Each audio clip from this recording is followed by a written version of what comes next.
김현정의 뉴스 쇼.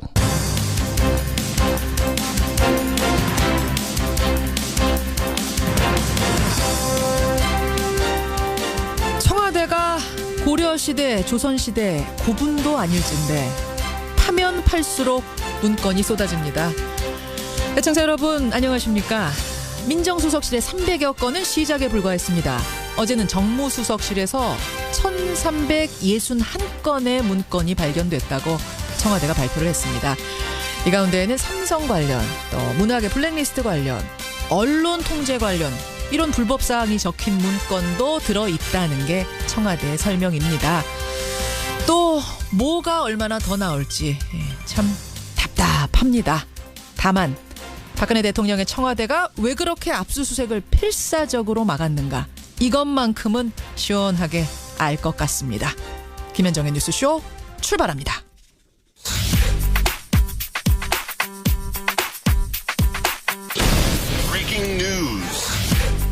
김현정의 뉴스쇼가 주목한 오늘의 포인트, 권민철 기자 나와 있습니다. 어서 오세요, 권 기자. 안녕하세요. 오늘 첫 포인트 뭐부터 볼까요? 김정은 역제2올까 합니다. 어제 우리가 북측에다가 군사회담 또 적십자회담 동시에 제안을 했잖아요. 네. 북한이 역제의를 해올 거다 이런 생각이세요? 네, 아직까지는 침묵하고 있지만요. 분위기는 현재 나쁘지가 않습니다. 일단 미국이 어떻게든 해봐라, 우리에게 전권을 이미 준 상태고요. 예. 중국도 어제 우리 제안에 대해서 반색하고 나섰습니다. 중국은 그렇겠죠. 네. 이번 제안은 김정은이 무시할 수만은 없는 카드도 있죠. 대북 심리전 중지 문제. 그러니까 휴전선 내 적대 행위를 금지하는 문제도 논의하자, 우리가 이렇게 얘기했으니까요. 그랬었죠. 따라서 이걸 받고 더 큰 걸 역으로 요구해 올 수도 있겠습니다. 더 큰 건 어떤 거요? 가령 다음 달 그 한미 간의 을지훈련이 예정이 되어 있는데 이거를 예. 중지하면이라는 그런 조건을 달 수도 있겠고요. 그런 식으로. 이런 다양한 역제안에 대해서도 우리 측은 일단 대비를 하고 있는 것 같습니다. 예. 일단 당장 오늘 북한 매체 또 서해 군 통신선에 신호가 오는지 귀를 기울여야겠습니다. 북쪽에다가 우리의 관심사를 좀 둬야 될 것 같고, 두 번째 포인트 뭡니까? 부패와의 전면전 보겠습니다. 어제 대통령이 반부패 컨트롤타워 설치를 지시했어요. 네. 최근 방산비리가 잇따르고 있는 가운데 나온 얘기죠. 예. 수리원 헬기 사업에 이어서 T-50이라는 이 고등훈련기 개발 사업에도 비위가 포착이 됐습니다. 그래요? 개발 원가를 부풀렸다는 그런 의혹인데요. 방산비리의 목적은 대개 비자금 조성입니다. 안보에 사용돼야 할 이 천문학적인 세금이 특정인의 배를 불리는데 전용이 되는 거죠. 그렇죠. 그래서 문 대통령도 어제 방산비리는 이적 행위다라고 말했죠. 사실은 적군을 돕는 거 아닙니까? 방산비리는. 네, 사실 이 말은 박근혜 피고인도 대통령 시절에 입에 달고 살았던 말이기도 합니다. 방산비리는 이적행위다. 그런데도 박근혜 피고인이 임명한 사람들이 방산비리의 주범으로 지금 의심받고 있는 상황이죠. 예.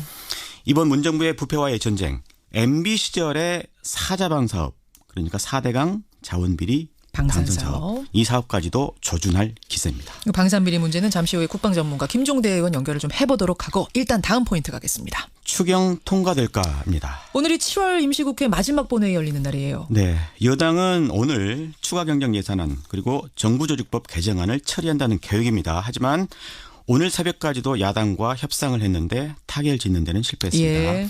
추경에선 공무원 증언 예산 문제, 또 정부조직법 개정안에선 국민안전처 폐지 문제, 또 물관리 환경부 일원화, 이런 걸 놓고 이견이 컸습니다.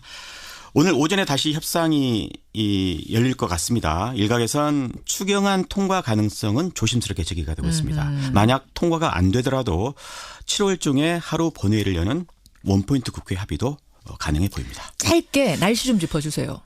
오늘 오전까지 전국 곳곳에 장맛비 소식이 있습니다. 예. 충남 지역과 전남 일부 해안엔 호우 소식도 있고요. 그밖에 남부 지역과 동해안에는 오늘 또 폭염이 이어집니다. 여기까지 권민철 기자 수고하셨습니다. 고맙습니다. 한국형 기동헬기 수리온이 총체적 결함투성인 것으로 확인됐습니다. 방산비리는 단순한 비리를 넘어 이적 행위에 해당한다고 생각합니다. 문재인 대통령은 방산비리 척결은 더 이상 미룰 수 없는 적폐청산이라며 고강도 수사 필요성을 예고했습니다. 수리온 한국형 기동 헬기입니다. 이걸 개발하는 데 든 돈이 1조 3천여억 원이고요. 개발하는 데 든 시간도 6년입니다. 이렇게 천문학적인 돈과 시간을 들여서 만든 수리온이 치명적인 기술 결함을 가지고 있다는 사실을 감사원이 3차 감사 결과 밝혀냈습니다. 빗물이 새고요. 앞 유리가 깨지고요. 프로펠러가 몸통에 부딪힌답니다. 심지어는 비행 중에 엔진이 멈추기도 했습니다. 이거 진짜 제대로 개발한 거 맞습니까? 그런데 감사를 하다 보니까 더 기가 막힌 것들도 많이 발견이 됐습니다. 해외 성능 시험을 나중에 하겠다 약속을 받고 적합 판정을 미리 내줬는데 이게 나중에 성능 기준에 29개가 미달된다는 걸 발견한 겁니다. 그래서 납품을 중단했어요. 근데 어찌된 일인지 2달 만에 납품이 재개가 된 겁니다. 이건 헬기입니다, 여러분. 만약 떨어지면 그 안에 타고 있던 사람은 목숨을 바로 잃을 수 있는 이런 헬기입니다. 과연 이게 지금 정상적인 상황일까요? 군사 전문가 정의당 김종대 의원 연결을 해보겠습니다. 김 의원님 안녕하세요. 네, 안녕하세요. 참 1조 3천여 원을 써서 우리가 개발을 했는데 무슨 유리창 깨지고 빗물 새고 좀 어처구니가 없어요. 네. 이 한국형 수리온 헬기는 안팎의 관심뿐만이 아니라 예. 우리 그 한국군의 어떤 자존심이라고도 할 수 있는 무기체계입니다. 예. 이게 참여정부 때 체계 개발이 결정돼가지고 대표적인 한국의 명품 무기로 그동안 해왔고 수출까지 얘기했는다고 과대 포장됐단 말이죠. 수출까지도 우리는 할 수 있다 이랬던 거예요? 그렇습니다. 예. 그다음에 이 헬기를 기본 플랫폼으로 해가지고 앞으로 기동 헬기, 공격 헬기, 해상 작전 헬기로 파생이 돼서 거의 한국군의 전투기를 제외한 회전익 그 헬기의 어떤 주력으로 다용도로 다목적으로 쓴다 그래가지고 기대가 컸었죠. 예. 그런데 개발 과정에서 저는 근본적으로 설계 결함이 있었다고 봐요. 아주 디자인 자체가 문제가 있었던 것을 예. 계속 은폐하고 예. 야전에 배치를 먼저 함으로써 예. 결국은 부실한 무기 개발로 이후에 더 많은 비용을 떠안게 되는 이런 어떤 그 한국의 무기 개발에 고질적 문제가 드러난 사건이라고 저는 보고 있습니다. 설계부터 아예 잘못된 거다. 지금 이런 말씀해 주셨어요. 근데 예, 그 문제점이 있었죠. 1차, 2차 감사 2번이나 감사받았었는데 그때는 주로 이제 계약상 문제점 이런 게 발견됐다가 이번 3차 감사에서는 기술적인 결함이 이제 드러난 건데 왜 1, 2차 때는 이런 기술적인 결함까지는 체크를 못한 겁니까? 그때는 뭐 여러 가지 물론 사정도 있었습니다.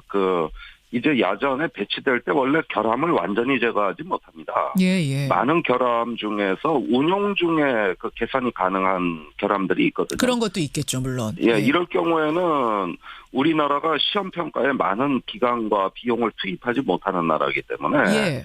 대부분 운용 중에 개선하는 것으로 하고 사업은 강행이 되는 사례는 매우 흔한데요.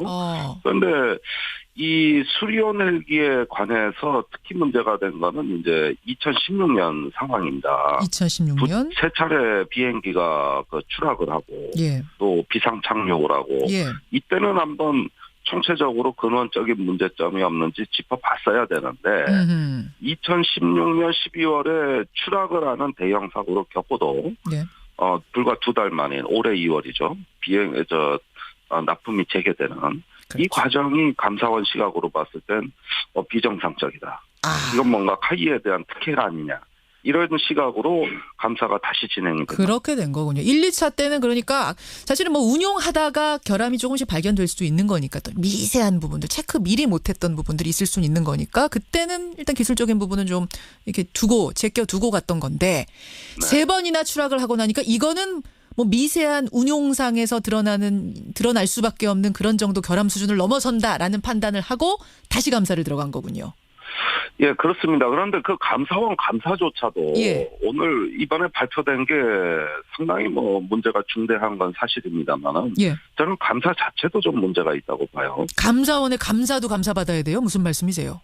이게 방사청만 감사를 했어요. 그렇더라고요. 예. 그러니까 방사청을 감사하면서 드러난 문제는 개발업체 즉 카이에 대한 감사로 바로 이어졌어야 되죠. 그러니까 이 개발을 한 곳은 카이 한국 항공우주산업이라는 곳이고 이거를 그렇습니다. 이제 사가지고 군에다가 주는 데가 방사청인 건데 예. 카이는 왜 감사를 안 했느냐? 카이는 왜 감사를 안 했느냐. 그러니까 제대로 감사를 하려면은 이게 대통령 탄핵 기간에서 약간 어정쩡한 감사가 이루어졌다고 보는 것이 그 방사청 감사에 이어서 개발 업체를 즉각 감사했어야 됩니다. 그렇군요. 그런데 왜 카이를 성역으로 봤냐는 것이죠. 그래서 카이는 왜 성역으로 봤다고 생각하세요? 거기도 뭔가 의도적으로 좀 봐줬다고 생각하세요? 성역으로? 저는 정치적 이유가 있다고 봐요. 이 카이의 어떤 그 내부의 그 자금 비리, 뭐 횡령이라든가 배임죄 이런 것들은 이미 3년 전에 그 가능성이 포착이 됐는데도 지금까지 수사가 안 돼 왔고 그 당시에는 감사원이 고속 고발까지 했습니다. 카이를. 예. 그런데도 이후에 박근혜 정부 기간 내내 감싸줬단 말이죠. 그러다 보니까 이 수리용 감사에서도 방사청만 감사해서 될 일이 아닙니다. 예. 당연히 개발업체로 이어졌어야 되는데 정작 이 감사는 방사청 하나만을 감사한 것으로 이렇게 봤을 때는 좀 뭔가 이거 감사 자체가 불안정하다. 그리고 그 배경에는 청와대에서 민정수석실에서 이걸 직접 컨트롤을 했다. 저는 우병우 수석이 그 핵심이라고 봅니다. 그리고 잠깐만요. 민정수석실 우병우 수석 이름이 여기서 또 나오는 겁니까? 아니, 저는 사실은 이야기를 조금만 앞으로 돌려볼게요. 이번 감사 보면서 이번 감사도 불완전했다고 하시는데 지금 불완전한 감사지만 저는 이거 보고도 놀란 게 아니 중대한 결함이 발견이 됐다 좀 이상하다 해가지고 납품을 중단시켰어요 방사청이. 그랬다가 2달 만에 뭔가 달라진 상황도 없는데 납품이 다시 재개됐다는 걸 이번 감사 결과를 보면서 이거는 방사청장 정도 선에서 결정할 수 있는 건가? 그 윗선 누가 없는 걸까라는 생각은 했었거든요. 근데 지금 김종대 의원은 과감하게 그 지점을 민정수석실 우병우 수석이라고 추정을 하시네요. 몇 가지 근거를 말씀드리죠. 예. 우선 수리용과 무관하게 카이의 그 방산 비리는 원래 작은 문제였습니다. 3년도 더 됐죠. 정확치는 않은데 당시에 박근혜 정부의 방산비리 합동수사단이 구성이 돼서 있었어요. 예. 카이에 대한 대대적 수사가 예정돼 있었습니다. 이제 수리온과 별개 얘기입니다, 여러분. 예. 그런데 누구나 언론에서도 다 카이에 대한 수사가 진행되리라고 보는데 아무런 수사가 진행되지 않자 합수단이 그때 언론에 설명했던 것은 이 부분은 청와대에서 직접 컨트롤하기 때문에 윗선의 지시에 따라서 당분간 수사가 보류가 됐다. 이렇게 이야기를 하고 있고 이게 실제 언론 보도에 나갔다는 것이죠. 그럴 때 청와대의 방산비리 합수돈을 컨트롤할 수 있던 유일한 단위는 청와대 민정수석실밖에 없습니다. 당시에 이런 보도가 나왔음에도 청와대는 부인을 하지 않았고 또 민정수석실에서 그 수사를 중단시킨 배경에는 카이가 그 미국의 고등훈련기 수출을 입찰을 앞두고 있기 때문에 지금 수사를 하게 되면은 그 부패 기업으로 낙인 찍혀서 이 중요한 국가 사업이 그 파산을 겪을 수 있는 우리 지금 이런 이야기를 둘러댔어요. 수출 목전에 두고 있는데 그거 파토나면 어떻게 일단은 좀 수사 좀 중단합시다 이렇게 얘기가 나온 거예요. 그렇습니다. 그래서 중요한 국가 사업이 결정된 이후로 미룬다는 명분으로 이 수사는 중단이 됐던 것이죠. 그렇군요. 이런 정치적 고려를 감사원이나 검찰이 할 리는 없거든요.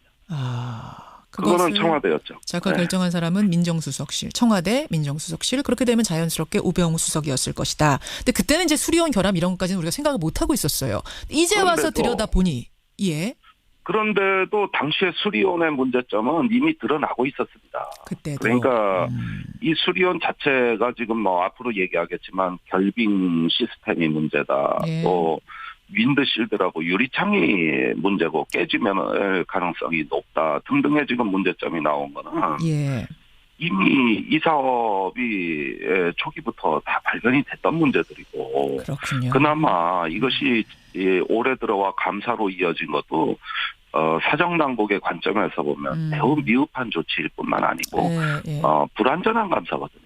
정리해보자면 그 당시 민정수석실이 이제 수출 앞두고 있는데 이런 뭐 감사 이런 거 잠깐 중단해라 수사 중단해라 해서 중단했었는데 그게 이제 와서 보니 결과적으로 보니 수리온에 대한 결함도 막 드러나는 시기에 그게 드러날까 봐 감췄던 건 아닌가. 중단시켰던 건 아닌가. 이런 생각도 하게 되는 거네요. 그렇습니다. 그렇게 되는 거죠. 이 수리온도 수출 품목에 들어간다고 말씀하셨잖아요. 이 부분에 대해서 박근혜 대통령이 상당히 자부심을 가지고 있었다. 이건 역시도 이 수리온이 결함을 가지고 있음에도 계속 갈 수 있는 어떤 계기 중에 하나였다. 이 부분 동의하세요? 저는 이 결함을 해결할 의지가 방사청이나 개발업체인 카이에 굉장히 박약했다고 봅니다. 우선 납품 자체에 급급해가지고 누구 하나 이걸 총대를 메고 자금을 투입해서 이 결함을 해소해보겠다 이렇게 적극적으로 나서지 않은 가운데 단지 이 사업이 멈추면 수출에도 지장이 있고 앞으로 야전에 우리 군의 전력화에도 문제가 있다. 이렇게 돼서 2015년에 계속 그 결함을 깔아뭉개는 이런 현상이 반복되다가 결함에 대한 조치 없이 2016년 2월에 바로 납품이 재개됐던 사건입니다. 그러니까요. 그렇게 보면은 이런 시기에 이제 카이는 여러 가지 이미 다른 비리의 어떤 수사에 면책을 받고 있었던 그런 그 특권 의식이랄까 어떤 안일함 때문에 결국은 문제점이 해소되지 않고도 갈 수 있는 여건이 조성이 됐다고 보는 것이죠. 대통령의 어떤 우리 군의 액세서리처럼 수리온이 쓰였던 건 아닌가. 위신 세우기의 어떤 큰 상징처럼 수리온이 그렇기 때문에 더 건드리지 못했던 건 아닌가. 저는 그런 생각도 좀 드네요. 종합적으로 보니까. 재작년 특히 작년에 그 박근혜 대통령이 사천의 카이를 직접 방문하지 않습니까? 그러면서 이제 T-50이라는 훈련기에 대해 우리의 금빛 나래가 드디어 창공을 날았다. 이거 앞으로 수출하면 500조 경제 효과가 있다. 그러면서 한뜻 체켜 세우고 또 수리온은 한국의 그 국방 연구 개발의 결정체다. 그러면서 이 문제가 된 헬기에 대해서도 굉장히 칭송을 아끼지 않는단 말이죠. 그래서 이걸 신성장 동력이라고도 했고 창조 경제의 핵심 성공 사례라고도 했고 좋은 말은 대통령이 와서 다 갖다 붙이는 상황인데. 그런데 이걸 누가 아닙니다. 문제 있습니다. 이 말을 누가 하겠습니까? 그리고 왜 이렇게 미완성의 무기에 대해 가지고 유독 박근혜 대통령의 찬사가 쏟아졌느냐. 그리고 그런 어떤 개발 중인 무기 체계에 대해서 이렇게 과도한 대통령의 힘 실어주기 같은 경우는 상당히 정치적 이유가 있는 거거든요. 바로 그 지점까지 이번 감사에 그치지 않고 수사가 이루어져야 되는 게 아닌가. 우리가 이렇게 정리를 해보겠습니다. 김종대 의원님 오늘 고맙습니다. 네, 감사합니다. 국방전문가세요. 정의당 김종대 의원이었습니다.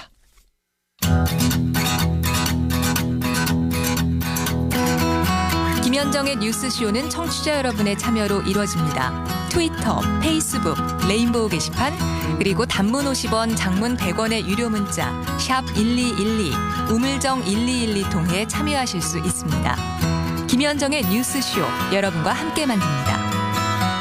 김성환의 행간 시사평론가 김성환 씨 나오셨습니다. 어서 오십시오. 네, 안녕하세요. 청취자 한 분이 그러셨어요. 수리온은 계속 수리 중.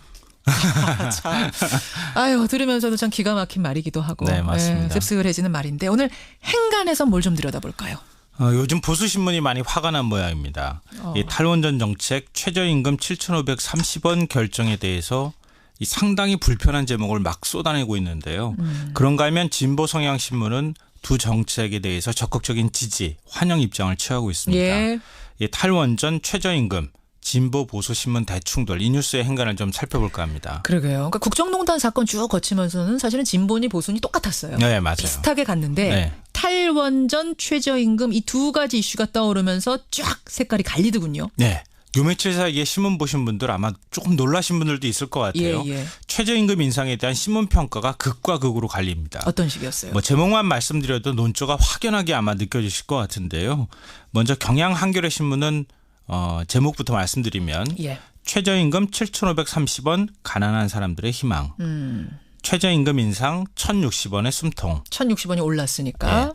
퇴근길 김치찌개 먹게 돼 알바 노동자들 모처럼 미소. 이렇게 환영 입장을 보였는데요. 반면 이른바 조중동으로 불리는 보수신문 논조는 불만이 가득합니다. 국민 세금으로 메꾸는 최저임금 7,530원, 세금으로 민간 월급 지원, 최저임금 10,000원 뗀 연 16조 메워줄 판. 오늘자 한 보수신문에도 이 제목만 말씀드려도 최저임금도 못 주는 동네 시급, 소상공인연합 어용 최저임금이 해산하라 집단 반발 뭐 이런 거예요. 그래요.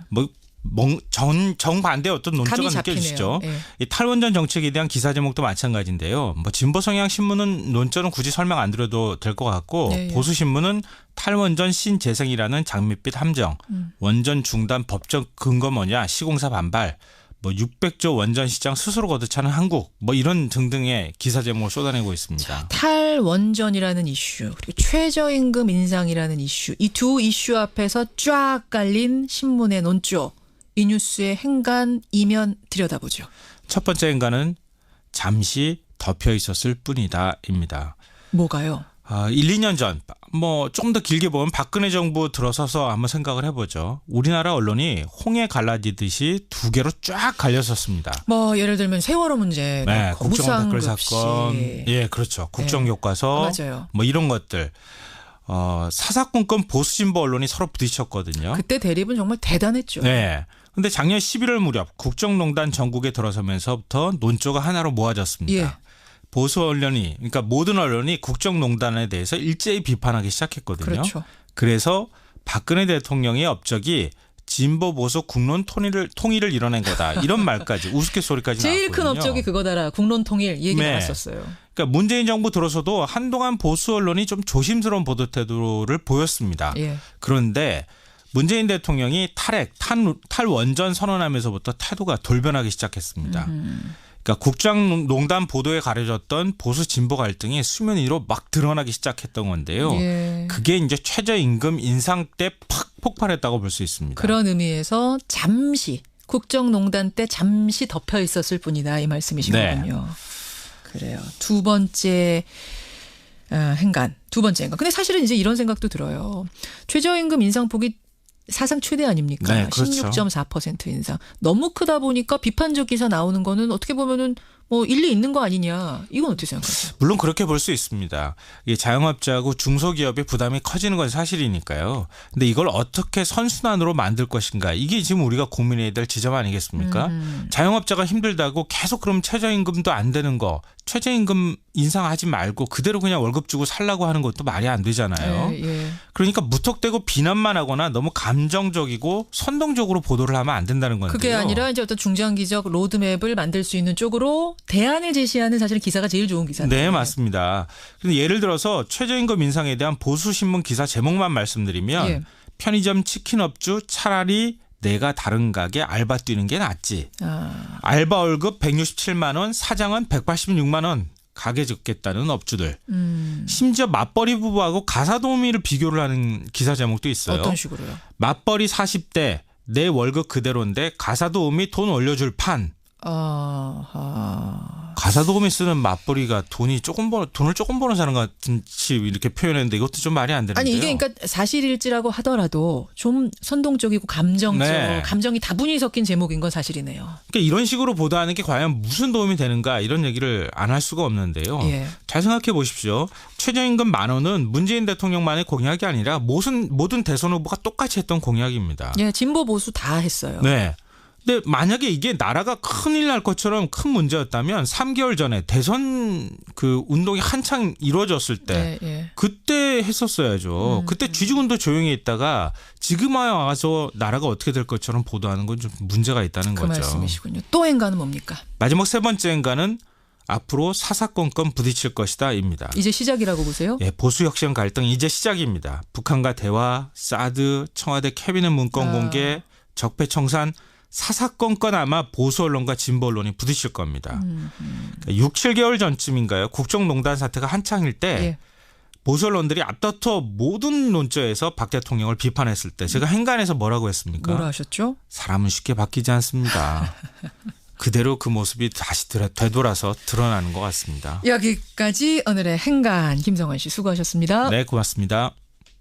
마른 장장님, 방산 비리는 소액이든 고액이든 이거 군의 기강을 위해서 철저하게 조사를 해야 됩니다. 이건 진보 보수 따질 문제가 아니다 그러셨어요.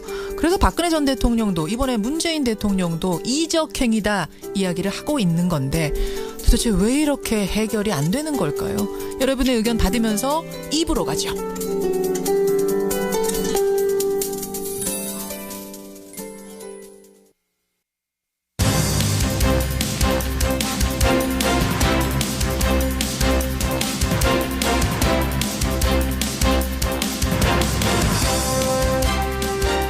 뉴스쇼 2부 출발합니다. 1361건. 이번에는 청와대 정무수석실에서 나온 문건의 수입니다. 나온 문건 모두가 다 문제다 이건 아니겠습니다만 청와대 얘기를 들어보면 분명 국정농단의 단서가 되는 내용들이 거기에 적혀 있다 이겁니다. 검사 출신 백혜련 의원과 함께 1361건을 우리도 한번 좀 파보죠. 어제부터요 포털 검색어 임지현이라는 이름이 올라 있습니다. 탈북자 출신으로 종편 예능 방송 여러 편에 출연했었던 거의 준연예인급 인물입니다. 그런 임지현 씨가 북한의 대남 선전 방송에 등장을 했습니다. 재입북을 한 거죠. 잘 나가던 탈북자에게 도대체 무슨 일이 있었던 건지 이 문제도 한번 들여다보겠습니다. 오늘 화요일의 코너 뉴스닥에서는요. 허성무, 이준석 두 패널을 만날 텐데 특히 허성무 소장님을 제가 좀 기다렸습니다. 이분이 청와대 비서관 출신이세요. 청와대의 구조, 캐비닛은 도대체 어디 있는 건지 이런 문서들을 빠뜨리고 올 수 있는 건지 이것들 한번 허 소장님한테 질문하고 뉴스닥 들어가죠. 50원의 단문 100원의 장문 유료 문자입니다. 샵 1212 카톡 레인보우까지 열어놓고 출발합니다. 어제 청와대 정무수석실에서 나온 1361건의 문건. 이 내용들을 지금 하나하나 분석 중인데요. 지금까지 분석한 걸로는 삼성과 관련된 내용, 또 문학의 블랙리스트 관련된 내용, 이런 적법하지 않은 내용들이 담겨져 있다 그럽니다. 민정수석실에 이어서 정무수석실에서까지 이런 문건들이 줄줄이 나오면서 결국 이 국정농단은 윗선의 지시에 의해서 청와대 각 부처가 조직적으로 유기적으로 움직인 게 아닌가 점점 더 의심을 하게 되지요. 검사 출신 더불어민주당 백혜련 의원 연결을 해보겠습니다. 백 의원님 안녕하세요. 예, 안녕하세요. 민정수석실 캐비넷에 300여 건 보고도 놀랐는데 이번에 정무수석실은 훨씬 더 많네요. 그렇습니다. 1361건이나 되죠. 그러니까요. 네. 이 문건이 만들어진 시기에 대해서 청와대가 발표를 했는데 보니까 현기환 수석 때부터 김정원 수석 거쳐서 조윤선 수석 시절까지의 문건이다. 맞지요? 네, 맞습니다. 예. 네. 지금 전체 내용을 이게 청와대 문건이기 때문에 다 공개는 못합니다만 청와대 얘기를 들어보면 삼성 문건 있습니다. 문학의 블랙리스트 문건 있습니다. 이렇게 확인을 해줬네요. 네, 그렇습니다. 제목 정도로 한마디로 확인을 해준 상태죠. 예. 네. 아니 근데 블랙리스트 문건이야 그렇다 치더라도 삼성 관련된 문건은 어떻게 이게 경제수석실이 아니라 정무수석실에서 나옵니까? 그러니까 지금 이 삼성 문건이 또 어디서 사실 저는 나올지 모른다고 보는데요. 총체적으로 모든 그 수석실에서 이 문제가 한 가지가 삼성에 관련된 문제가 한 가지가 아닌 거 아닌가? 여러 가지 부서가 사실 관여 있는 부분들입니다. 그러니까 민정수석실이라는 부분은 법률적인 검토라든지 검증의 문제로 접근할 수 있는 부분이고요. 정무수석실 같은 경우는 실제로 정치적인 영역에서 풀어야 할 부분들이 있을 수 있고 또 여러 가지 금융관계라든지 이런 부분들도 연관이 될 수 있는 부분이고요. 또 홍보수석실은 또 홍보수석실대로 이 문제를 어떻게 접근하고 또 언론과의 관계 어떻게 설정할 것이냐 여러 가지 것들이 있기 때문에 이 부분들이 앞으로도 저는 또 나올 수 있는 부분이라고 생각합니다. 이게 끝이 아니군요. 그러니까 홍보수석실 무슨 수석실 청와대 곳곳 뒤지다 보면은 또 비슷한 문건들이 또 나올 수도 있다. 그렇죠. 지금 제가 볼 땐 삼성 같은 경우가 이게 당시 상황으로 들어가면 2014년 8월에 이건희 회장이 쓰러집니다. 그리고 삼성의 경영권 승계 새로운 국면이 발생하게 되는 것이죠. 그렇죠. 네, 박근혜 정부가 이것을 기회로 활용하자는 그런 생각을 했다고 보입니다. 그 활용하자는 생각을 민정수석실에서만 한 건 줄 알았는데 300건 보면서 정무수석실에서까지 이런 문건이 나왔으니 결국 이건 다른 부처에서도 또 나올 수도 있고. 그렇죠. 정부의 핵심 사업이었다. 이렇게 볼 수 있는 것이죠. 굉장히 조직적으로 아주 상층부에서 지시가 내려져 오고 피라미드처럼 밑으로 쫙 간 것 아닌가라는 예상을 해볼 수 있는 거네요. 그렇습니다. 예. 어제 나온 문건 내용 조금 더 분석해 보겠습니다. 방금 말씀드린 삼성 문건, 문학의 블랙리스트 문건 있고 언론 활용 방안 문건도 있다. 이렇게 발표를 했어요. 이건 뭘까요? 지금 구체적인 내용은 확인은 되지 않지만 청와대 관계자 발언에 따르면 여러 현안에 대한 여러 방송사들의 이름이 적혀 있었다는 것 아닙니까? 그래서 예로 든 것이 누리과정입니다. 네. 누리과정에 대해서 2015년 3월에 굉장히 문제가 될 때 어떤 언론사를 통해서 한마디로 이것을 홍보를 하고 이런 부분들이 있었던 것으로 보입니다. 그러니까 또 민정수석실에 발견된 메모에 의하면 정권 비협조 언론사에 대해서는 어떤 식으로 법적 대응을 하고 또 협조적인 언론사에 대해서는 적극적으로 여론 형성에 활용하는 그런 방안들이 있었다는 거 아닙니까? 여론 조작의 흔적이라고 할 수 있네요. 그럼 이 문건들이? 여론 조작의 흔적이기도 하고 또 반대하는 여론에 대해서는 또 대처 방법 이런 것들도 같이 포함되어 있을 가능성이 저는 크다고 봅니다. 예. 선거 관련 지시사항도 들어있다. 이게 청와대 발표인데 이건 또 구체적으로 무슨 얘기일까요? 선거 관련 지시사항도 이거 유추를 해볼 수 있을 것 같은데요. 안종범 전 수석 수첩에 보면 2016년 4.13 총선 당시 야당원 낙선운동을 지시한 내용이 있었습니다. 이미 안종범 수첩에 드러난 게 있죠. 예. 그렇죠. 그러니까 마찬가지로 이 문건들도 그와 비슷한 내용이 있었을 것이라고 봅니다. 사실 문건이 지금 2015년 3월부터 2016년 11월 1일까지라고 한다면 2016년 4월에 총선이 있었지 않았습니까? 그렇죠. 그렇기 때문에 비판적인 야당 의원들에 대한 그런 선거 개입이라든지 이런 부분들이 충분히 그런 지시사항 이런 것들이 있었을 가능성이 크다고 보이고요. 더 나아가서는 또 청와대 여당 공천 문제 뭐 이런 것들도 있을 수도 있다. 이런 생각이 듭니다. 그러면요, 백 의원님. 이거는 이제 삼성이니 블랙리스트니 이런 국정농단하고는 별개로 검찰 수사가 또 필요한 혐의가 새로 드러나는 거 아니에요? 그렇죠. 이게 직권남용 부분과 관련해서도 더 드러날 수 있고 공직선거법 위반 사항이 될 수도 있는 부분들이고요. 그러니까요. 예. 그 문건의 내용에 따라서 아주 수많은 형태의 새로운 범죄 혐의가 사실은 형성될 수 있는 것으로 보입니다. 이게 지금 국정농단 사건의 증거로 채택되려면 이 또 범죄의 혐의를 어떤 소명하는 증거로 채택되려면 작성자하고 의도가 뭔가 이게 분명히 드러나야 된다면서요. 그렇습니다. 예. 근데 이 작성자를 어떻게 찾아내는가 저는 좀 그 걱정을 했더니 당시 재임한 사람들 명단 뻔하다. 이거 조사 열심히 하면 금방 찾아낸다 이런 얘기도 있더라고요. 지금 그 민정수석실에서 발견된 자료와 지금 정무수석실에서 발견된 자료가 좀 다를 수 있을 것 같습니다. 지금 정무수석실에서 발견된 자료 같은 경우는 구체적인 지금 이미 그 홍남기 실장 같은 경우가 수석비서관에 의해서 254건은 본인이 정리한 것이라고 밝혔지 않습니까? 예. 네, 밝혔습니다. 지금 네, 인터뷰에서. 그래요? 네, 일부는 이 기록이 그러니까 그 청와대 기획비서관 재임 시절에 수석비서관 회의를 할 경우에 실장이 주도하는 비서실장이 주도하는 수석비서관 회의를 할 경우에 속기사가 없기 때문에 기획비서관이 회의에 정리를 한다고 합니다. 그런 문서들 같은 경우는 지금 작성자가 분명하고 이미 그렇죠. 작성자가 분명한 문서들이 되겠죠. 그런 건 아니더라도 당시 근무했던 사람들 조사해 보면 뭐 작성자 찾는 건 그리 어렵지 않을 거다. 민정수석실이든 정무수석실이든. 그렇습니다. 그리고 뭐 메모 같은 경우는 필적 감정을 통해서 또 특정을 할 수가 있는 부분이기 때문에 그 부분들은 지금 그렇게 어려운 부분은 아니라고 보여집니다. 물론 지금 문건의 내용까지 우리가 정확히는 모르기 때문에 단정은 못합니다만 이게 만약 증거로 채택이 된다면 백혜련 의원 추정하시기에는 국정농단 재판에 어느 정도나 영향을 끼칠 걸로 보세요?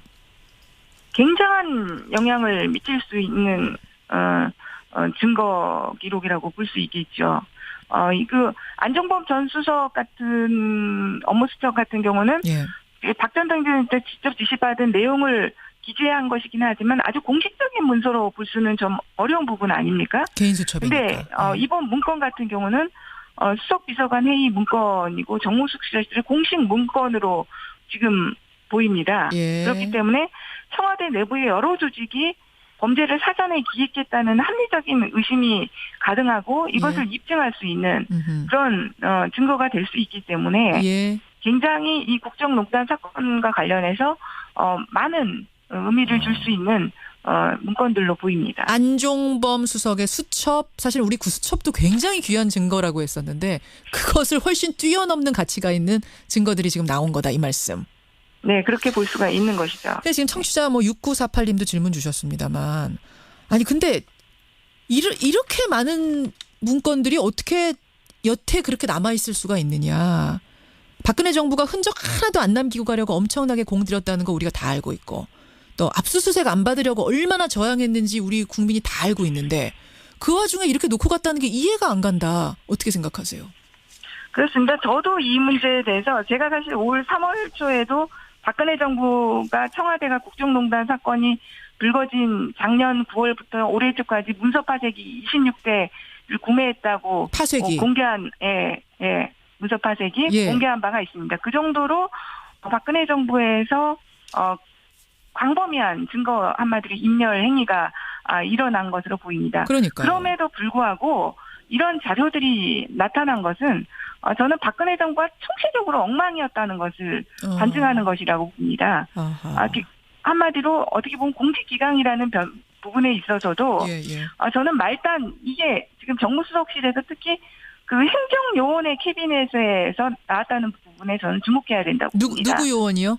행정요원이요. 행정요원. 그러니까 한마디로 제일 말단이죠. 직원으로 볼 수 있는 것이죠. 그러니까 국정농단에 직접 개입되었던 비서관이라든지 행정관이라든지 이런 고위직들 같은 경우에는 저는 철저한 증거인멸 행위를 했을 것이라고 봅니다.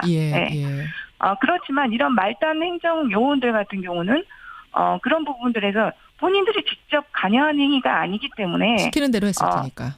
그렇죠. 이런 부분들에 대해서 더 철저하지 못했던 부분들이 분명히 있을 수 있었다고 생각하고요. 그러니까 아까 제가 피라미드 얘기했잖아요. 위에서부터 저 피라미드로 쭉 내려왔을 것이다. 거기에 제일 말단부에 있는 사람들이 뭔가 보고하라고 만들라고 하니까 정식 문건 만들기 전에 연습장에다가 우리도 보면 이렇게 구상하잖아요. 화살표 그려가면서 이런 문건들이 아니었을까. 이거를 이제 놓고 간 거죠. 근데 저는 그거는 아니라고 봅니다. 그건 아니에요.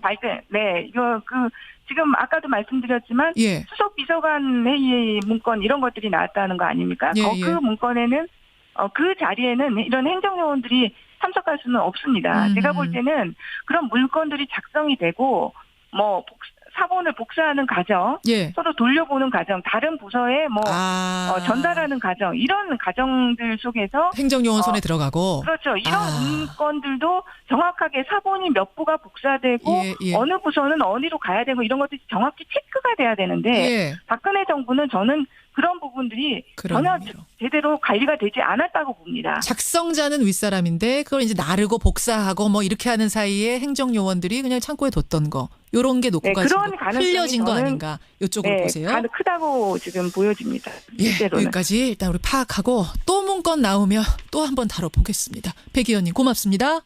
네, 감사합니다. 더불어민주당 백혜련 의원이었습니다.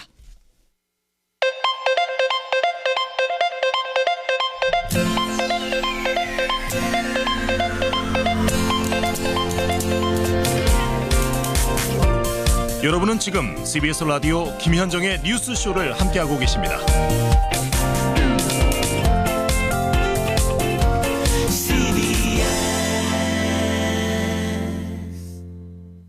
올해 4월까지도 종편 예능 방송에 출연했던 탈북자 임지현 씨가 지난 16일에 북한의 선전 매체 우리 민족끼리가 공개한 영상의 모습을 나타냈습니다.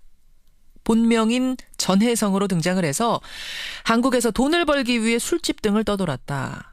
남조선 생활은 지옥 같았고 고향에 있는 부모님 생각에 매일 피눈물을 흘렸다. 이런 얘기를 하면서 우리 한국 방송에서와는 완전히 다른 모습을 보였는데요. TV에 출연했던 준 연예인급으로 나왔던 인물의 재입북이다 보니까 이게 우리 사회에 충격을 주고 있습니다. 탈북자 임지연 씨, 왜 갑자기 재입북을 택한 건지. 이게 혹시 자의가 아닌 타의에 의한 납치는 아닐지 여러 가지 의견이 분분합니다. 자, 탈북민 출신이자 북한 문제에 정통한 전문가죠. 세계 북한 연구센터 안찬일 소장 연결을 해보겠습니다. 안 소장님 안녕하세요. 네, 안녕하십니까. 임지현 씨. 그러니까 언제 탈북을 했다가 언제 다시 북한으로 간 건가요? 네, 그러니까 2014년 1월에 탈북해서 2017년 6월에 북한으로 갔으니까 예. 대한민국 주민등록증을 가지고 지낸 기간은 3년 6개월. 그러나 이 중에서 이제 하나원 생활 3개월 빼면은 딱 3년 3개월 만에 예. 다시 북한으로 돌아간 겁니다. 한국에서 아주 활발하게 방송 활동을 했었어요. 우리 이제 종편에 예. 보람봉 클럽이나 또 남남북녀 여기에 나가서 이제 활발하게 활동했고 준스타급 대우도 받았다 이렇게 말할 수 있습니다. 어느 정도였냐면은 인터넷상에 이 임지연 씨 팬카페가 있을 정도였습니다. 그래서 2달 전에는 생일 파티 오프라인에서 생일 파티도 열고 그랬다면서요. 그렇죠. 팬카페가 있어서 상당히 팬들도 많았고 별로 남부러운 게 없었던 것처럼 보일 겁니다. 그러니까요. 근데 재입국한 줄도 몰랐다가 북한의 선전 매체에 인터뷰가 나오면서 우리가 그때 알게 된 거예요?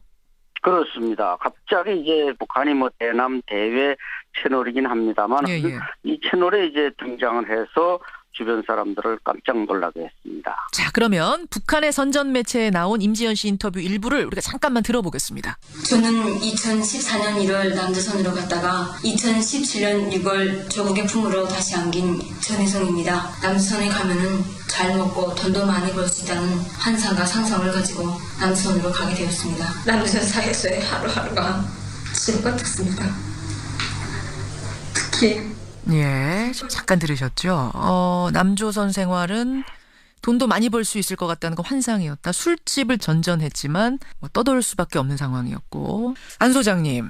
네. 아니, 그러니까 지금 말씀하신 것처럼 예능 프로에 고정 출연까지 하고 팬클럽을 거느릴 정도로 대한민국 탈북자 중에는 성공한 것처럼 보였던 그 사람이 대체 왜 북한으로 다시 돌아가게 된 건가? 진짜 이 북한 선전 매체 인터뷰처럼 자진해서 간 건가? 대한민국에서 살 수가 없어서. 아니면 납북이라도 된 걸까? 어떻게 추정하세요? 네, 일부 학자들은 이제 간첩이 아닌가 이렇게도 말하지만 제가 볼 때는 절대 간첩은 아닌 것 같고요. 절대 간첩은 아니라고 생각하시는 이유는 뭡니까?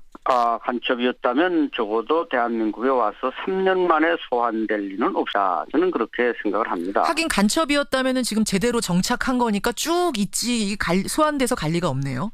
그렇죠. 이렇게 정착을 오히려 잘한 모범 케이스로 남아있는데 갑자기 북한이 소환할 리도 없고 다만 이제 20대 나이가 어리고 이제 부모가 북한에 그대로 고스란히 남겨져 있었다는 점 친구들한테도 어머니 아버지가 보고 싶다 이런 말을 했다든지 그다음에 이제 가장 중요한 것은 또 하나 이제 인터넷 그 방송에 또 비공개 비슷한 데 출연해서 좀 약간의 그 이상한 행동을 한 것이 최근에 수사를 받았다 이런 소리 있지만 경찰에서는 일단 그 여자는 여자가 아니다 또 이렇게 발표를 했습니다. 이 부분은 좀 정리를 할 필요가 있는데요. 그러니까 북한에서 중국을 들렸다가 우리나라에 입국을 한 건데 중국에 있을 때 돈을 벌기 위해서 음란 인터넷 방송에 출연을 했었고 그 동영상이 지금 돌아다니는 겁니다. 이것은 그 인물이 맞다라고 맞는 것으로 확인을 했고 다만 한국에 온 후에 남한에 온 후에 출연했다라고 지금 소문이 난 거 그거는 아니라고 경찰이 발표를 한 거죠? 그렇습니다. 그렇기 때문에 그 면에 대해서는 어느 정도 다 해명이 된 상태인데 제가 볼 때는 강제 납치가 한 20%, 그 나머지 한 80%가 자진월북. 지난 봄 3월부터 중국 일대에서 그 북한 공안과 중국 공안이 협력해가지고 대한민국에서 지금 연애 활동을 하는 사람을 하나 납치해서 뭔가 한번 시범을 보여야 되겠다 이런 지령이 있었다는 소리 들려왔습니다. 아까 지금 남한 방송 특히 종편에 이제 탈북민들이 많이 출연을 해요. 연예 방송 같은데 교양 프로 이런데 그들 중에 하나를 본보기로 좀 다시 잡아와라라는 지령이 있다는 이런 소문들이 파다했어요. 탈북민들 사이에. 네. 지금까지 25명이 북한 매체에 등장해서 대한민국을 비난하는 방송을 했는데 그중에 임지연 씨도 포함이 되는 것입니다. 그렇군요. 여하튼 간에 탈북민들 사이에선 좀 동요가 있겠는데요. 유명했던 사람이라. 강제 납치인지 또 자진 탈남인지에 대해서는 결론을 못 내리고 있지만 탈북민들로서는 상당히 안타까워하고 있습니다. 그렇죠. 예, 우리가 뭐 여기서 임지연 씨 월북 이유를 확정할 수는 없습니다. 다만 이번 사건을 계기로 우리 탈북민들의 일반적인 현실을 좀 다시 한번 들여다보는 계기가 됐으면 좋겠어요. 대체로는 어떻게 생활을 꾸려나갑니까? 네, 지금 현재 딱 그 작년 11월에 3만 명이 넘어서서 3만 한 215명까지 이르렀는데 예. 뭐 이런 지상낙원이 없는 거죠. 그렇겠죠. 근데 문제는 그것이 처음에는 그렇게 생각하지만 조금만 지나면 또 어떤 상대적 박탈감에 사로잡히면서 뭔가 절망을 하는 경우가 있습니다. 제가 볼 때는 정부가 그래서 이 탈북자 정책을 탈북자 중심으로 좀 바꿔달라. 이 탈북민들도 주인이라는 주인의식을 가지고 여기서 공동체를 형성해서 잘 뿌리를 내릴 수가 있는 것입니다. 지금 탈북했다가 재입북하는 경우가 어느 정도나 됩니까? 이게 좀 수치상으로 나온 게 있나요? 네, 거의 1년에 한 10여 명 이상이 탈남을 하고 있습니다. 10여 명 이상이. 이유가 대부분 그러면 상대적 박탈감이에요? 아마 전체적으로는 상대적 박탈감이라고 규정할 수 있지만은 부모 형제가 그리워서 돌아가는 사람, 그다음에 또 뭐 돈을 좀 벌어 가지고 이제 북한에 가서 좀 장사를 좀 해봐야 되겠다. 그런 경우 예를 들어서 한 1,000만 원만 들고 가도 이 1,000만 원은 북한에서 뭐 한 5, 6명의 한 가족이 1년을 먹고 살 수 있는 돈이니까 좀 이렇게 돈을 손에 쥐면 그 북한도 돌아가서 뭔가 자기가 금이환영하는 그런 기분을 느껴보려는 사람. 뭐 그 외에는 또 이렇게 임지연 씨가 지금 의혹을 받고 있는 것처럼 뭔가 자기에게 잘못이 있거나 과거에 드러나면은 여기서 더 이상 살 수 없다고 해서 탈출하는 경우. 네, 이렇게 여러 가지로 분류가 되고 있습니다. 그런데 그렇게 재입북했다가 다시 돌아오는 경우도 있다면서요? 재탈북. 그렇죠. 그게 이제 중요한 건데 제가 볼 땐 저는 주위에 제가 지금 말하는 게 임지연 씨도 1년 후면 돌아온다. 저는 그렇게 말하고 있는데. 어떻게 그렇게 단정적으로 말씀을 하세요? 왜냐하면 이게 자유의 공기를 마셔본 사람이 다시 북한으로 돌아간다는 것은 감옥에서 나왔다가 다시 제발로 감옥으로 걸어 들어가는 것과 사실 똑같습니다. 당장은 뭔가 급박한 동기가 있어서 탈남했는지 모르지만 북한 사회에서 그런 사람들이 적응해서 산다는 것은 정말 그 사막에 씨앗을 뿌리는 거나 똑같은 일처럼 상당히 어려운 일입니다. 예, 뭐 지금 사례를 소개해 주신 것도 그렇고 임지연 씨 경우도 그렇고 이게 아주 일반적인 경우는 아닙니다. 특수한 경우인데 다만 분명한 건 오랫동안 다른 문화 속에서 살던 남한과 북한 사람이 한 사회에서 공존하는 게 이게 쉬운 일이 아닌 것만은 분명합니다. 통일을 연습하고 대비한다는 생각으로 이 탈북민들의 자연스러운 정착, 어우러짐의 방법, 그걸 한번 우리가 고민해보는 계기로 이번 사건을 삼았으면 좋겠다 이런 생각이 드네요. 안찬희 소장님 오늘 고맙습니다. 네, 감사합니다. 세계 북한연구센터 이분도 역시 탈북민 출신이세요. 안찬희 소장이었습니다. 음향 뉴스 현장. 귀농을 꿈꾸는 분들 요즘도 참 많습니다. 은퇴자뿐만 아니라요. 청년 귀농 인구도 늘고 있는 게 요즘 추세라는데 근데 귀농이 만만한 게 아니죠. 그래서 사전 체험도 하고 사전 준비를 철저히 해야 합니다. 서울시에는요. 귀농 학교라는 게 있습니다. 귀농 학교로 실습 한번 나가보시죠. 잘 됐어요. 잘 됐어요. 잘 된 거죠. 어머, 이렇게 컸어? 이건 무고, 저쪽엔 알타리. 얼마나 좋아요. 좋지. 빨리 오세요, 이쪽으로. 지금부터 이제 친환경 방제제 만들기 실습을 시작하도록 하겠습니다. 장갑하고 마스크 끼고 옆에다 이렇게 해서. 얘 왜 여기 있는 거야? 이거 어떻게? 이렇게 옆에서 이렇게. 옆에서 옆으로 하라면. 고향으로 이제 처음에 친환경 농법 좀 배워서 갈까 하고요. 이게 생각했던 거 하고요. 많이 달라요. 2년째 지금 준비를 하고 있거든요. 두려움이 많죠. 애 둘의 아빠로서 생각보다 막막한 게 많아요. 지난해 귀농 귀촌 인구는 역대 최고치를 기록했습니다. 하지만 1년 만에 다시 도시로 돌아가는 리턴족 비중도 해마다 늘고 있다고 합니다. 귀농을 한다고 그러면 전원주택 그런 걸 상상을 하는 것 같아요. 집은 멋지게 지어가지고 생활을 하려고 하다 보니까 왕따가 되는 거예요. 거기 가면은 농작물을 뭘 선택을 해야 되는지 거기 지역하고 맞는 걸 해야 되는데 그게 염려스러워요. 자, 고생들 많으시죠. 세차 먹겠습니다. 자, 맛있게 드세요. 시원해요. 아이고 일하고 먹으는 게 그냥 꿀맛입니다. 맛있습니다. 감사합니다. 어머, 이거 찍어야 되는데 이거를. 귀농을 할까 말까 했는데 이제 하고 싶은 생각이 들어버린 거야. 이거를 일주일 만에 오니까 또 막 상추가 커져 있고 고추가 달려 있고 막 이래요. 저는 서울에서 나서 자랐는데요. 쩌든 생활이죠. 뭐 한마디로 그냥 맨날 쳇바퀴 돌듯이 이제 노후는 자연과 더불어서 좀 살고자 하는 생각을 항상 갖고 있었어요. 귀농 공부를 열심히 하고 체험을 열심히 하고 있습니다. 잘 배워서 6차 산업을 일으켜가지고 아주 이름을 날리고 싶습니다. 화이팅! 화이팅! 우렁차게 외치시네요. 직장인은 노후의 전원생활과 여행을 가장 꿈꾼다. 이런 설문조사 결과를 본 적이 있는데요. 이 뭐 전원생활, 귀농 말이 쉽지 말만큼 쉽지는 않습니다. 호미질도 하고 친환경 농법도 배우고 경운기도 몰아야 되고 제대로 준비를 하고 돌아가셔야 됩니다. 어쨌거나 부럽네요. 예. 행복한 귀농을 꿈꾸는 사람들 서울시 귀농학교 음향뉴스 현장이었습니다.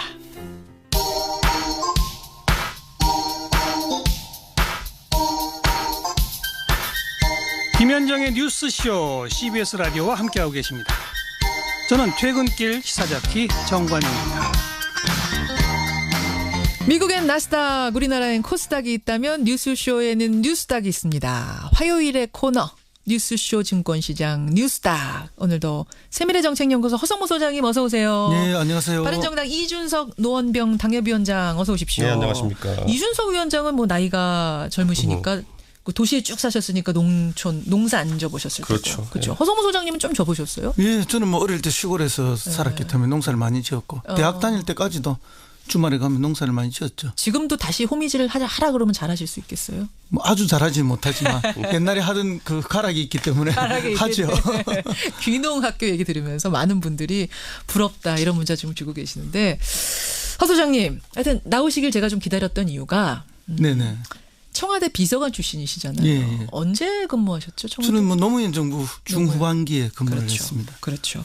청와대 수석실 공간의 그 배치가 어떻게 돼 있어요? 뭐 수석실마다 조금씩 다르긴 하지만 그 수석실을 보좌하는 행정요원이 따로 하나 있고, 그다음에 수석 행정관이 또 한 명 있고, 그다음에 이제 수석실 방이 있고, 업무 공간이 그 옆에 회의실이 하나 있고, 대체로 이제 그렇게 꾸며져 있죠.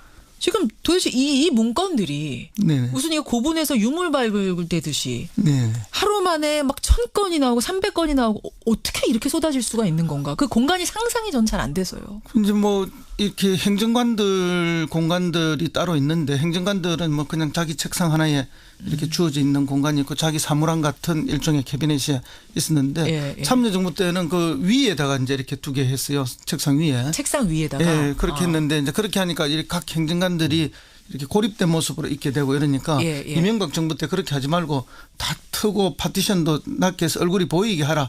이렇게 해서 제가 이명박 정부 때 청와대 업무차 한번 들어가 보니까 전부 이렇게 튀어놓고 이렇게 근무를 하더라고요. 또 저희 때는 비서관은 독립된 방으로 이렇게 칸막이가 있었는데 심지어 비서관도 칸막이 없이 이렇게 하고. 그럼 도대체 이 유물 같은 문건들은 도대체 어디서 나오는 거예요? 여태까지 모르다가 두 달 동안. 비서관들 제 때는 가니까 제가 쓸 수 있는 그 캐비넷이 3개가 있었어요. 서랍용 캐비넷이 있고 일반적으로 우리가 하는 철제 캐비넷이 하나 있고 그다음에 앞에 목재로 된 게 하나 자그마한 게 있었는데 실제 이제 그런 걸 다 뭐 제가 열어보고 그렇지 않습니까? 전임자들이 뒀다고 해서 제가 다 챙겨볼 수도 없는 거고 전임자들이 목재 캐비넷에 들어있는 뭐 정리된 회의 자료란 있었는데 그건 제가 한 번도 제대로 본 적이 없어요. 나올 때도 뭐 건드려 본 적도 없고 업무 인수인계한 때도 뭐 열쇠 하나 딱 주고 받았는데 그렇게 해도 업무가 다 됩니다. 왜냐하면 기존에 있던 행정가들이 다 보고를 하게 되고 지금 앞으로 해야 할 업무 현재 추진 업무 기존 그러니까 전 정권에서 있던 행정요원이 싹 바뀌는 게 아니니까 아닙니다. 혼재해 있으니까. 그렇죠. 지금 정부에도 전 정부에서 있던 행정요원 행정관이 아직도 대다수입니다. 일부 이제 지금 그 빠진 자리에 새로운 행정관들이 들어갔고 부처에서 파견된 행정관들은 지금 교체 중에 있는 이해가 거고. 되네요. 이준석 위원장님. 그러니까 이게 우리가 전 사람이 집에서 빠지고 내가 새 사람으로 이사를 싹 가는 거면 다 뒤집는 거지만 그렇죠. 전에 사람이 한 2명 남아있는데 2명이 들어가는 거면 이게 다 뒤집는 건 아니니까. 그리고 뭐 집 이사할 때는 이제 뭐 사실 우리가 모든 거 진짜 쌀 한 톨도 안 남기고 다 빼가는 게 문화지만은 또 사무실 이사할 때 우리 보면은 보통 뭐 그건 놔두고 온 게 아니라 가져올 걸 뭐 이런 물건들이 조금씩 있거든요. 맞아요.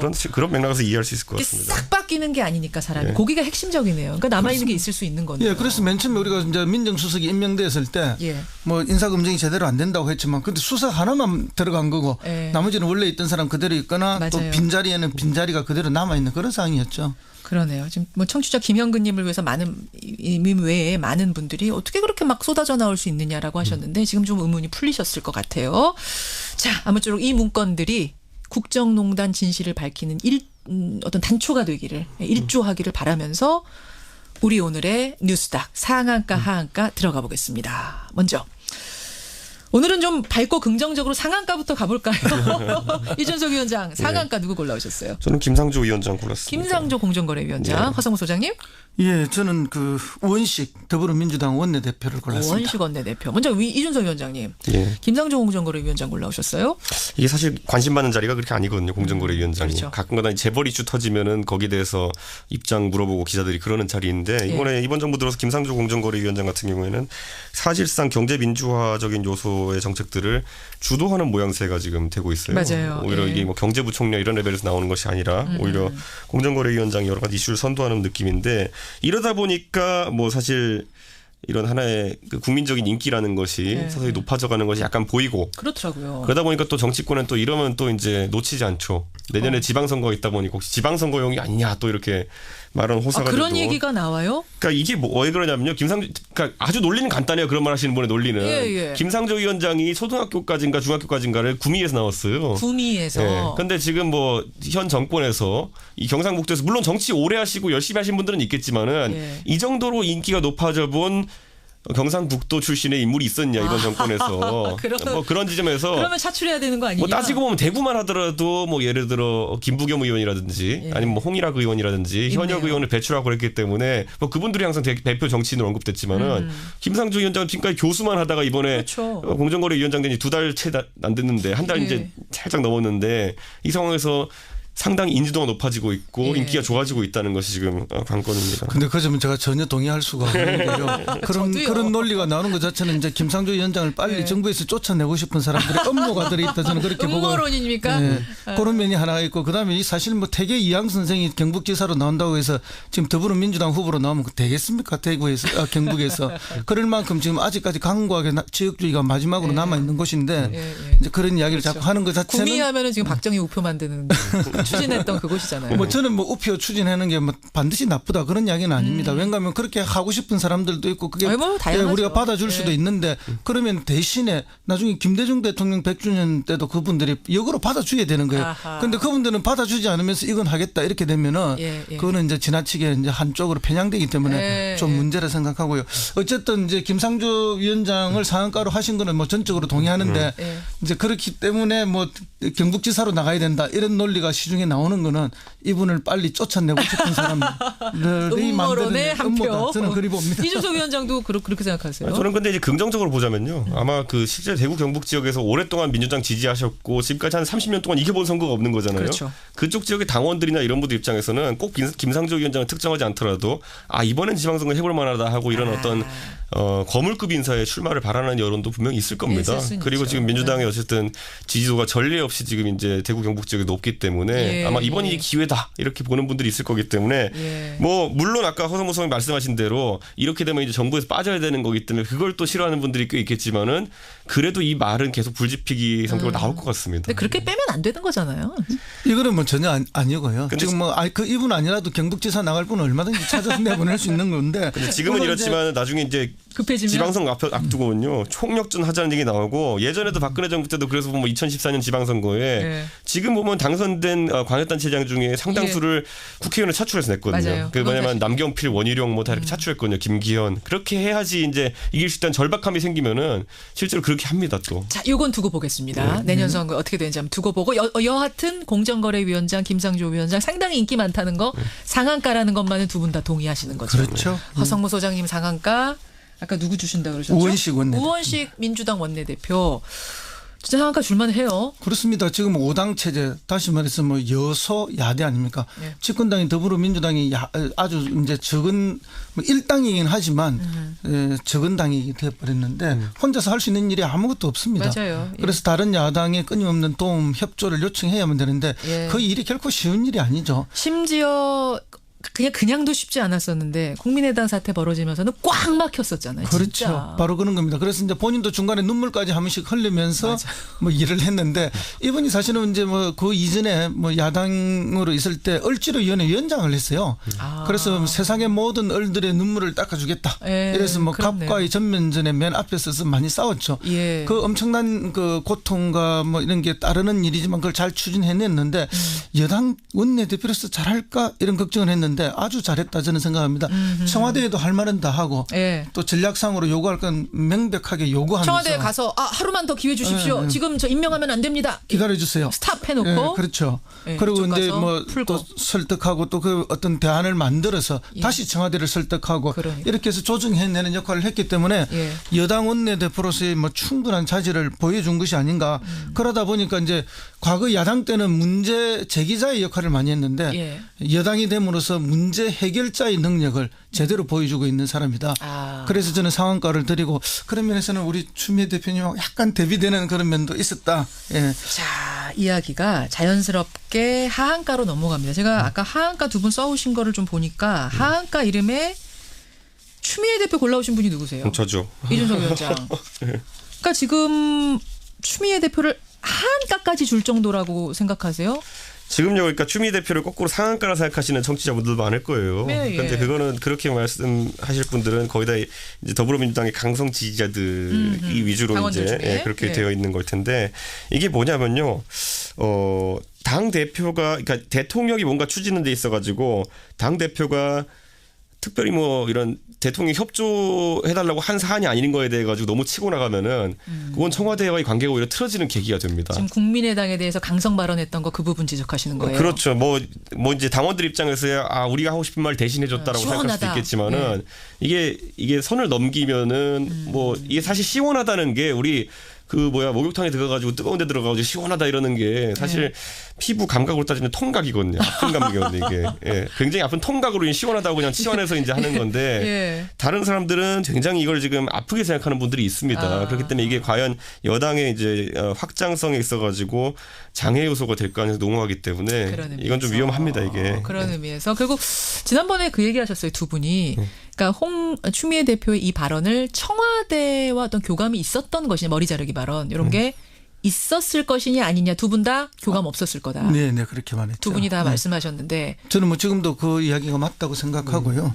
어쨌든 이제 추미애 대표는 뭐 지난번에도 제가 말씀드린 것 같은데 이번에 스탠스를 분명하게 자기가 잡았다. 그건 뭔가 하면은 판사 출신으로서 또 강직한 자기 성품상으로 봤을 때 아무리 뭐 협치고 정치고 뭐 여소야대상에서 협조가 중요하지만 또 아닌 건 아니다. 정거 조작은 정거 조작이다. 이것은 민주주의 근본을 흐트리는 것이기 때문에 이 부분에 대해서는 상황상 별로 사람들이 말을 안 하는데 나라도 정확하게 짚고 가겠다 하는 그런 의도가 있다는 그런 선한 의도 부분을 저는 한 번은 평가해 줘야 된다. 그렇게 정치인으로서 봅니다. 확실하게 목소리를 내는 부분은 칭찬할 만하다. 그렇습니다. 이번에 그건 또 이제 점수를 딴 거예요. 반면에 우리 이준석 위원장이 말씀하신 것처럼 어떤 청와대와의 교감 없이 나간 부분에 대해서는 조금 청와대도 꺼릴까요? 어떻게 이게 보세요? 완전 성향이 다른 사람들이긴 하지만은 지금 청와대와의 소통 관계를 보면요. 과거에 이제 이정현 대표가 했던 소통 방식이랑 약간 비슷해요. 그게 뭐냐면 우리가 기억하는 대외적으로 기억하는 이정현 대표라는 사람은 굉장히 청와대의 지령을 받아가지고 이런 걸 잘 수행하는 이미지였잖아요. 그렇죠. 근데 실상 내막을 들여다보면요. 그 소위 말하는 친박 아니냐 진박 구인회라고 했던 사람들 그런 사람들의 의사결정 구조 안에 참여를 못했던 측면도 있어요. 그러니까 이거는 약간 좀 개인적인 이야기긴 하지만은 이정현 의원의 어떤 그 출신이라는 것이 사실상의 비서 또는 당직자 출신이었기 때문에 무시를 했던 사람도 있었어요.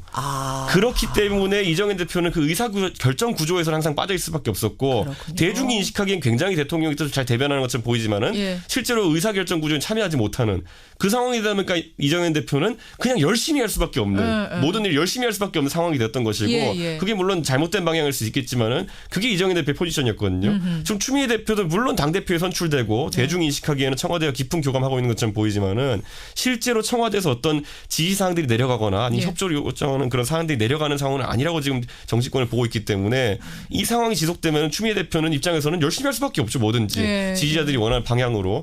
하지만 청와대와는 교감이 안 되는 상황이기 때문에 어떤 실패가 있었을 때 그에 대한 책임을 이제 또 져야 되는 그런 상황이 오기 때문에 이번 대리사과 같은 상황이 벌어질 수 있다. 저는 이번 상황에서 봤을 때는 사실상 청와대에서 우원식 원내대표와 같이 이제 정치를 하겠다는 의지를 밝힌 것으로 지금 보이는 것이기 때문에 저는 앞으로 이 역할에 대해서 추미애 대표도 약간은 위축될 수밖에 없지 않을까라는 생각하게 됩니다. 추미애 대표의 그러니까 자기 정치, 자기 색깔을 분명히 드러내는 어떤 소득도 있지만 또 위축되는 것도 생길 것이다. 그렇죠. 정치는 모든 정치뿐만 아니라 모든 일에는 양면이 빛이 있으면 그림자가 있습니다. 그런데 이제 어느 부분을 내가 이 시기에 취해서 갈 것인가 그런 판단이었다고 보고요. 그렇기 때문에 이제 추미애 대표의 이는 한가를 줄 만한 그런 요인도 있지만 또 동시에 자기의 정치 색깔을 지켜냈던 그런 부분도 있기 때문에 당장은 이제 국회와 협치가 중요하고 정부 조직법이라든지 추경이라든지 이런 것 때문에 눈살을 조금 찌푸릴 수 있는 모습이 있지만 그러나 시간이 지나면 추미애 대표는 또 자기 색깔을 얻어가는 그런 효과도 있기 때문에 너무 극단적인 평가할 필요는 없다고 저는 봅니다. 추미애 대표를 바라보는 두 분의 시선은 약간 엇갈리네요 보니까. 그런데 이제 여기서 보면은 아니 우리 이준석 위원의 말이 맞긴 맞아요. 다만 그걸 부인하는 것이 아니라 이런 측면도 있다는 거예요. 그리고 이걸 내부적으로 살펴보면 어떤 의미가 있냐면 추미애 대표가 지금 서울시장 후보로 유력하게 거론된다라고 이제 많은 사람들이 얘기했잖아요. 그런데 애초에 그게 아니었던 거죠. 이게 보면은. 그 무슨 말씀이에요? 그러니까 추미애 대표 입장에서는 본인이 어쨌든 인지도도 닦고 이렇게 해야 되기 때문에 했던 건데 이런 일련의 상황들이 겹치면서 결국 추미애 대표는 출마를 부인하고 있거든요. 지금 주변에. 그렇죠. 그렇게 되고 지금 오히려 돌고 있는 이야기가 뭐냐면은 원래 우원식 원내대표도 서울시장의 뜻이 있다는 얘기 많이 돌았어요. 그래요? 그러니까 이름이 돌았던 분이 우원식 원내대표, 추미애 대표, 이인영 의원, 박원순 시장 여럿 있었거든요. 이재명 시장까지. 근데 그중에서 우리가 참 재밌는 현상 볼 수 있는 게 뭐냐면은 대중적인 제가 옆 동네에서 정치해서 그런지 모르겠지만 대중적인 인지도는 우원식 의원님이 좀 낮아요. 다른 분들에 비해서. 그런데 지금까지 당내에 있던 웬만한 경선에서는 항상 우원식 의원이 이겼습니다. 그렇게도 했나요? 그러니까 그게 이제 민평령계의 아주 좋은 지지를 받고 있기도 하지만은 우리가 봤을 때 지난번에 우상호 원내대표 됐을 때도 보면은 1차 투표에서는 우원식 의원이 이겼어요. 그러네요. 그러니까 당내 수많은 인사들이 을지로위원회 활동이라든지 이런 걸 통해 가지고 신망을 얻고 있는 부분이 있기 때문에 실제로 지금 서울시장 후보를 앞두고 추미애 대표가 너무 빨리 부상했었기 때문에 너무 빨리 치고 나간 거 아니냐? 그러니까 우리가 생각한 것과 다른 어떤 당내 정치가 이루어지고 있습니다. 알겠습니다. 우원식 원내대표 곧 출연하실 거거든요. 제가 요 질문 할게요. 저한테 이제 뭐라 하실 겁니다. 이제 동네에 가가지고 야 너 왜 그거 먼저 그렇게 가서 얘기하냐 이렇게 저한테 얘기하셔서 서울시장에 떠있는 사람을 두 손으로 다 헤아릴 수가 없어요. 그렇답니다. 하여튼 제 질문하도록 하고 시간 별로 없는데 하한가 허성무 소장님은 하한가 누구 주시겠어요?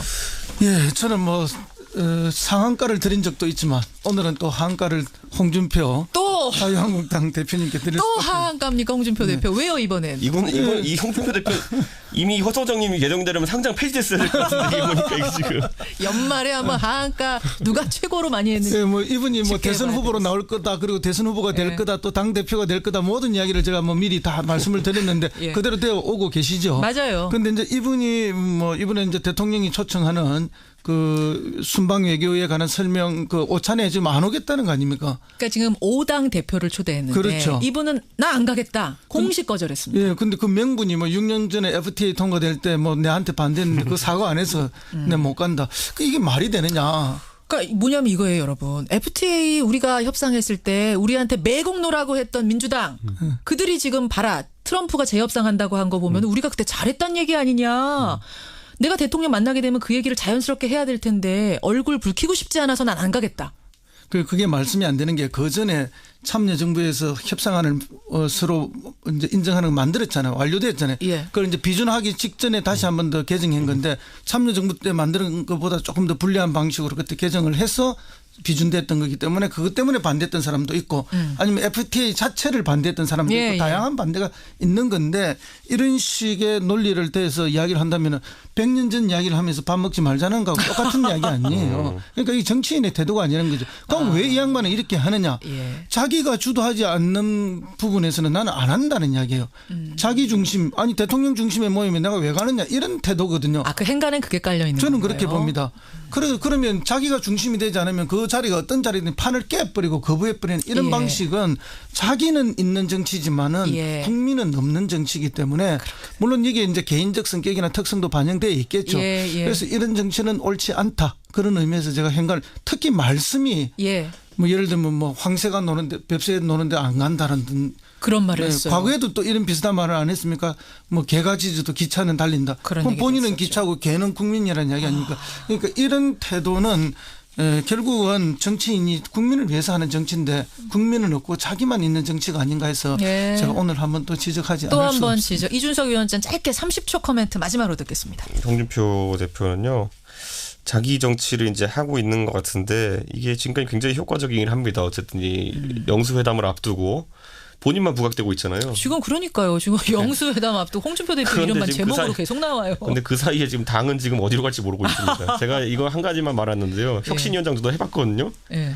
그 MBC 구분하면 제가 해봐서 아는데 네, 이게 제가 해봐서 아는데 혁신위원장 고르잖아요. 예. 한 이틀 내로 보통 혁신위원 다 발표합니다. 어허. 그런데 지금 혁신위원 지금 일주일 넘게 발표 못 하고 있는 거는 장만 있고 위원이 없어요 지금. 그러니까 이게 뭐냐면은 아무도 혁신위원 알려고 한다는 거예요. 지금 자유한국당에서. 손드는 사람이 없는 거예요. 그러니까 그거 보시고 지금 먼저 우리 집을 살펴보고 이제 다른 집을 이제 소위 말하는 공격하러 가야 되는데 예. 우리 집에 지금 아무도 없어요. 병사가 지금. 야 갔다 올 때까지 병사 모아놔 그러는데 병사가 안 모여요 지금. 예. 아생 연어 살타인데 아생이 지금 안 되고 그러니까 지금 혁신위원회 빨리 명단을 보고 싶습니다. 제가 그럼 그것도 한번 다음 주에 이야기해 볼 테니까 다음 주까지 나올지 모르겠지만은. 예. 새누리당이 아니라 뭡니까 자유한국당 혁신위원도 안 나오는 상황. 저는 이틀 만에 모았습니다. 홍준표 대표님. 홍준표 대표 하한가로 뉴스닥 보드에 홍준표 대표 추미애 대표 다 올라갔네요. 오늘 그러고 보니까. 상한가 보드에는 우원식 원내대표와 김상중 공정거래위원장 올리면서 두 분과도 인사 나누겠습니다. 고생하셨습니다. 네, 감사합니다. 장 이준석 위원장이었습니다. 이미 여름 휴가 꽤 많이들 떠나셨죠. 특히 가까운 일본들 많이 가시는데 지난 16일 일본 후쿠오카 현의 민박집에서 한국인 여성이 집주인에게 성폭행을 당하는 사건이 있었습니다. 6월에도요. 후쿠오카에서 몰래카메라가 민박집에서 발견되는 그런 사건이 있었습니다. 주의를 하셔야겠습니다. 김현정의 뉴스쇼 오늘은 여기까지입니다. 저는 내일 아침 7시 반에 다시 찾아뵙죠. 고맙습니다.